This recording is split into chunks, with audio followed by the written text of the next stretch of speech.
Welcome to the MTC Report, the news behind the news with journalist Mark Taylor-Canfield. We offer you independent voices and underreported stories about topics you won't hear anywhere else. Join us as we delve into the deeper issues behind the news stories of the day on the MTC Report.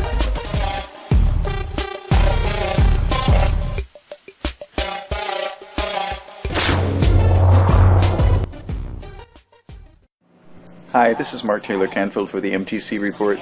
Now, a lot of folks know me as a journalist, a former writer at Huffington Post, a blogger at Daily Kos, my column at the Capitol Hill Times, and other places I've written, and also as the weekly guest on the Jeff Santos Show, broadcasting from Boston, and executive director of Democracy Watch News. But I'm also a musician, and I've been a musician all my life. In fact, I was a resident composer at the University of Washington for a period of time.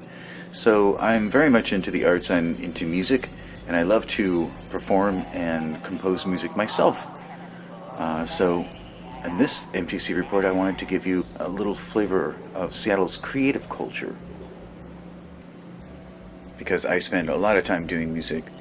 And I'm currently working on a song about saving the Showbox here in Seattle, that famous iconic theater. So, yes, I like to cover music events and I like to cover the arts in Seattle. I always enjoy the art walks.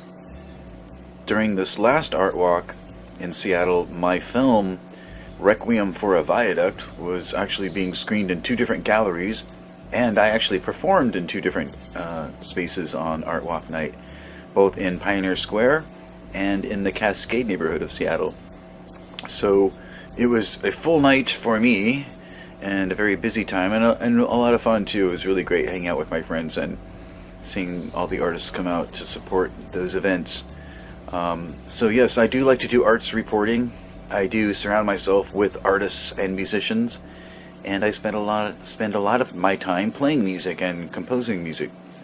Lately, I've really fallen in love with electric guitars, so that's a whole other story. We'll talk about it at a different time. But yeah, I just wanted to give this MTC report. This MTC report is about what makes Seattle special and the kind of clubs that people like to go to. And so we picked one called Tim's up in Green Lake in Seattle, which does a really great job of hosting this experimental music night. And so here we go for the MTC report. This is Mark Taylor-Canfield.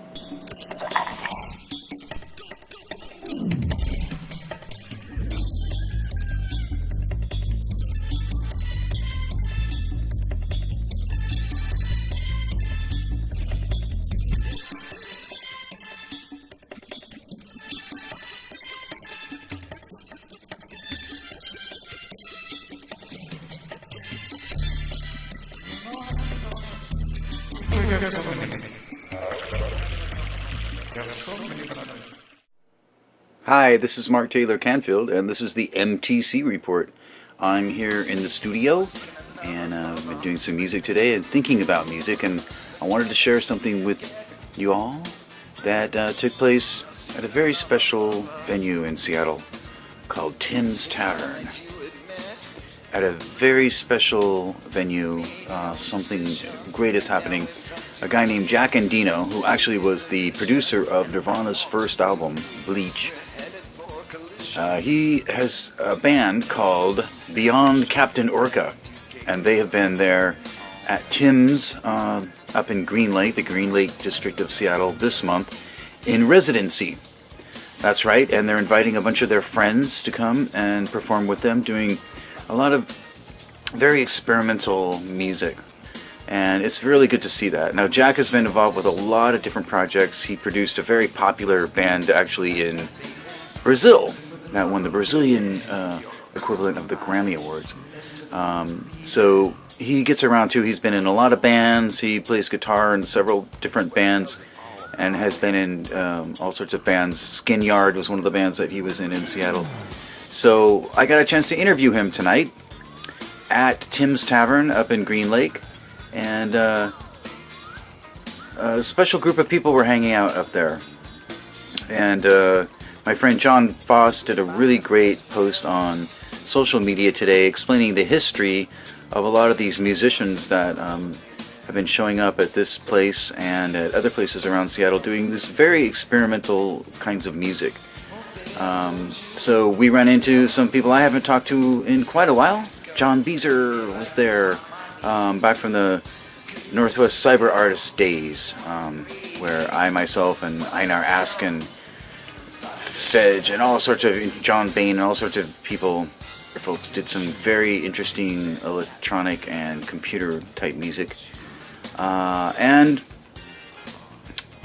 So I just wanted to share this with you. One of the coolest things about Seattle is the fact that there are these sort of semi-underground clubs or venues where people hang out and do very interesting, experimental, innovative music. I mean, they're not trying to win a Grammy Award here. Actually, they're trying to experiment and be artistic as much as possible. So these kinds of places are what makes Seattle so special and why I like living here and why I moved here. And they still exist, regardless of the high rents and other things that have changed the culture of the city. But they still do exist, and a lot of the people who have been doing this kind of experimental stuff over the last couple of decades are still out there performing and promoting this kind of art. So it's good to see that, and there have been some other very interesting things. There was a group called the Sonic Cabal in Seattle that did some very interesting shows. The Northwest Cyber Artists, which I mentioned, and I know Fedge had his series Cognitive Dissonance for quite a while. There's the Phonography folks who do field recording projects and field recording performances, actually. The Degenerate Art Ensemble, which included some experimental artists from the Cornish Institute for the Arts here in Seattle, a place where John Cage used to hang out, and I met actually John Cage at Cornish at one time when I was a young man. And also met Laurie Anderson there and all sorts of other interesting people. Meredith Monk, who really inspired me as a multimedia artist. But anyway, I just wanted to give you a chance to check out what it's like to be at this club and to see this kind of experimental performance and to listen to Jack Endino, a famous producer but also a very famous musician and kind of a legendary icon here in Seattle. And he is a big influence and a big reason why these kinds of shows take place. So here we go. This is Mark Taylor-Canfield for the MTC Report, and you're going to be hearing and seeing an interview with Jack Endino here in Seattle. Oh, I think we're going to do this one again. Slow down. Yes, we have bananas. We got bananas. Yes, we have bananas.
This is Mark Taylor-Canfield. I'm at Tim's Tavern in Green Lake in Seattle. And we're with Jack Endino, and we were going to ask him a couple questions about, one, what is this residency here at Tim's Tavern?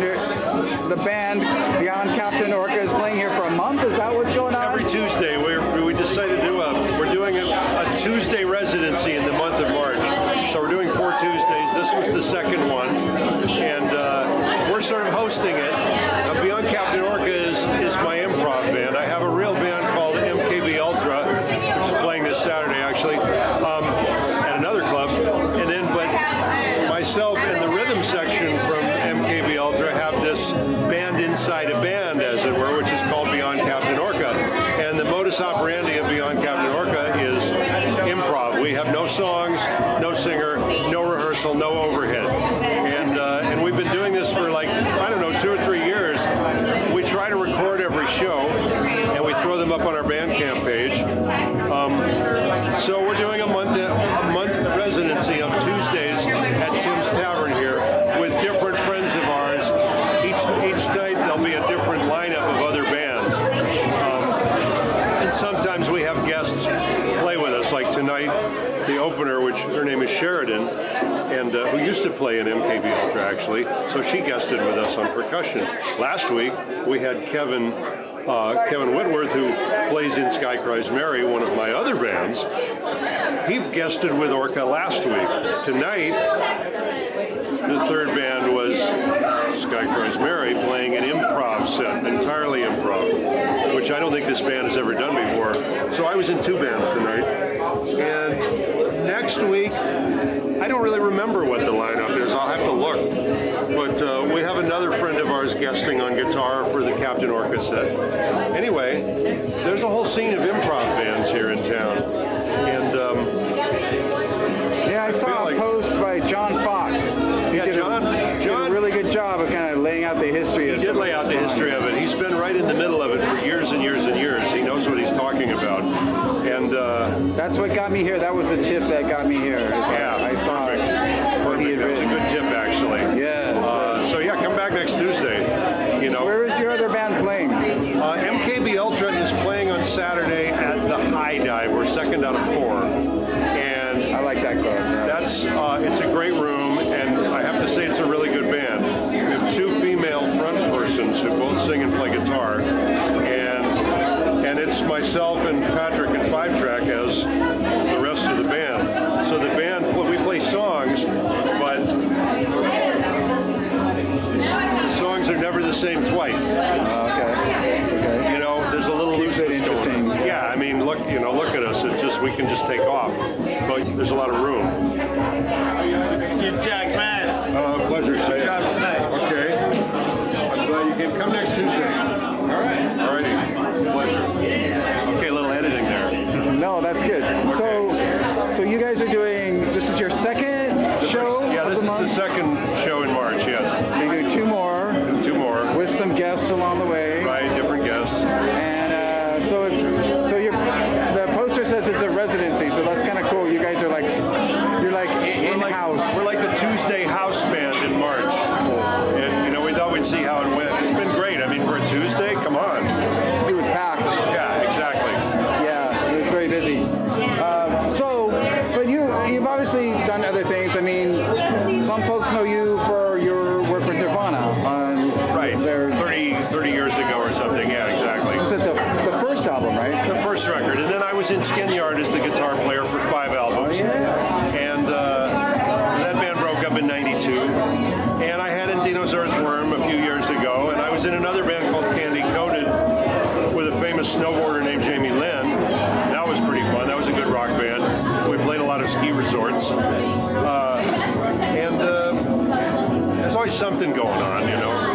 And I was in another band, a prog metal band called Upwell for a while, playing bass. That band is on hiatus right now, so I'm only in 3 bands right now. Sky That's so Mary. typically Seattle. Yeah, it is. It's very incestuous. And I still work full-time in the studio, mixing and mastering, and, recording bands. All right, let's do this really quick because I'm running low on battery. But you also did some production on a band in Brazil. Could you talk about that? Let people know who that band is so they can look it up and they can hear their music. I was asked to come to Brazil and work with a band called Titãs. And I made a record called Titanomaquia that was a pretty good record actually for them. And then a few years later I went back and did a record called Domingo. And then I went to Brazil. Well, then they came to Seattle and we made a record called As Des Mais, which was a covers album. And then I went back to Brazil in 2001, 2001, and made a record called A Maior Banda de Todos os Tempos. Get closer here. Okay, yeah, because you're tethered. Can you spell the band so that people can look up their music? Well, let me see. The last record I did for them, like I was saying, the last record I did for them was a live record in 2005. But the band was called Titãs, Titas. In Portuguese, the A has got a little squiggle over it, so it's actually pronounced Titãs, which means Titans actually when you translate it. And I did a few records for their ex-bass player Nando Reis. I think 3 records, and then I mixed another one. So I still work with Nando sometimes. And that band was a big hit in Brazil. Well, they started in 1983. You know, they've been around a long time, and I think there's some form of the band is still playing even now. I think. Originally there were, I think, 9 members or something like that. But yeah, it was one of the most interesting times of my life. But because it's in Portuguese, it doesn't really get into the United States. Nobody here ever hears it. When I run into Brazilians, they know immediately exactly, like, oh, you're the guy who did the, you know, but... Well, the other thing about that is, I mentioned Juliana before and the fact that she knows that band because she's from Sao Paulo. Right. Her and her friends knew more about the Seattle music scene than I did when they moved here. Oh, they were big Melvins fans. They loved the Seattle music down there. She was crazy because she was calling me like, I'm going to see the Sonics, Mark. I'm going to see the Sonics. I'm like, I was so jealous. But yeah. No kidding. Well, you know, I mean, here, think of it that way. I mean, I had someone in Chile tell me this. You know, the country's had military dictatorships. And sort of sometime around the middle to the end of the 80s, the military dictatorships started sort of crumbling. You know, there was a period there going up into the beginning of the 90s when various civilian governments returned to Argentina and Chile and Brazil. And the first thing some of those people heard was the Seattle thing, you know? And they're like, oh my God, what's this going on in Seattle right now? You know? You mean like the demonstrations against the World Trade Organization? Or? No, I mean the music scene. The music scene, Exactly, okay. because like Chile, for instance, it was a closed country. All they could hear is, you know, they could hear the Stones and the Beatles, but you didn't hear anything else on the radio. They didn't have college radio or any of that stuff that we take for granted. There was before the internet, there was no way to discover all this music. And then suddenly when they got a civilian government back and the radio stations were free to play stuff, suddenly what do they hear? They hear Nirvana, they hear Mudhoney. They're like, that would explain a lot, okay. What has happened? What did we miss? So, you know, so when I went to Brazil in 93, I think it was, they knew everything I'd been doing. You know, they knew about all the bands I'd been recording. It was kind of amazing, actually. And the same thing happened when I went to Chile later. They knew everything that I'd been doing.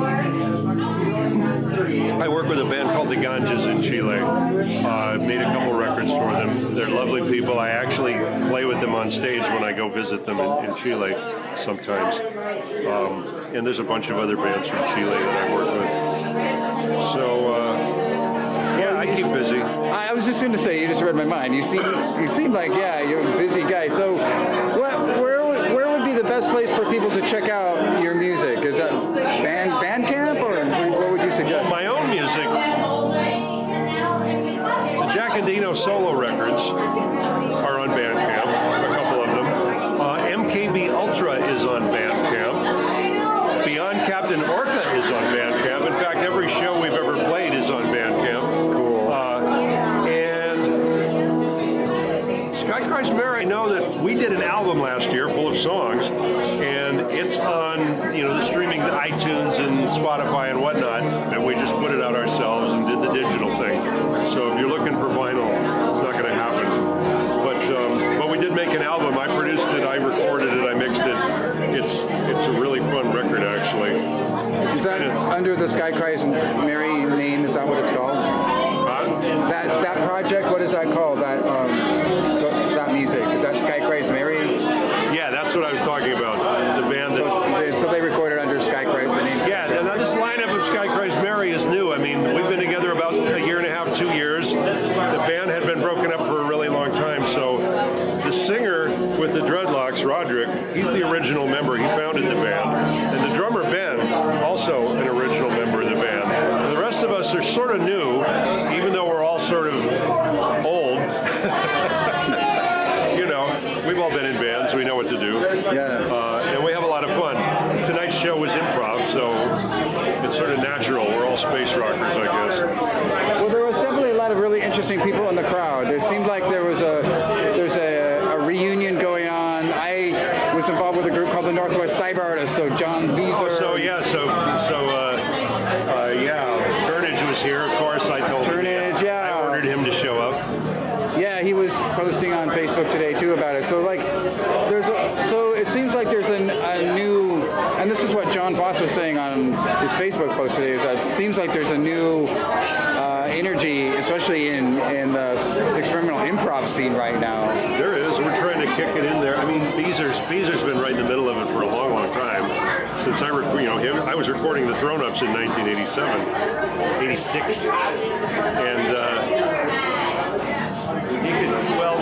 Foss gave you your history lesson there in his post. Right, and people are sort of adding to it too, so it's kind of helping document all this. And I'm doing what I can, to document what's going on now through video and interviews whenever I can. So I really appreciate your time. I know it's been a really busy night. You've been jack of all trades tonight too, performing and stage managing and helping out with the show. So anyway, it's a pleasure. Thank you very much. I appreciate it. Yes.